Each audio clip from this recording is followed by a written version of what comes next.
Hi all, welcome to my channel. ఈరోజు నేను మీ అందరికీ ఎంతో టేస్టీగా ఉండే కోకోనట్ దోశను అయితే చూపించబోతున్నాను. దీనికోసం మనం రాత్రి బియ్యాన్ని అయితే నానబెట్టుకోవాలి. నేను ఇక్కడ 1/2 కేజీ బియ్యాన్ని బాగా కడిగి నానబెట్టుకున్నాను.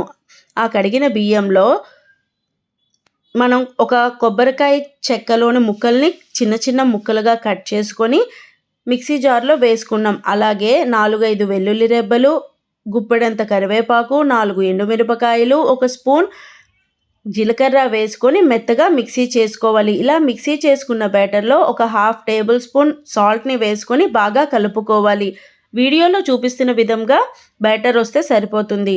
ఇప్పుడు స్టవ్ మీద ఒక ప్యాన్ని పెట్టుకొని దానికి కొంచెం ఆయిల్ గ్రీస్ చేసుకొని దోశ బ్యాటర్ని స్ప్రెడ్ చేసుకోవాలి. అవసరమైతే మరికొంచెం ఆయిల్ వేసుకొని దోశ వేగిన తర్వాత ఫోల్డ్ చేసి సర్వ్ చేసుకుంటే సరిపోతుంది. Thanks for watching.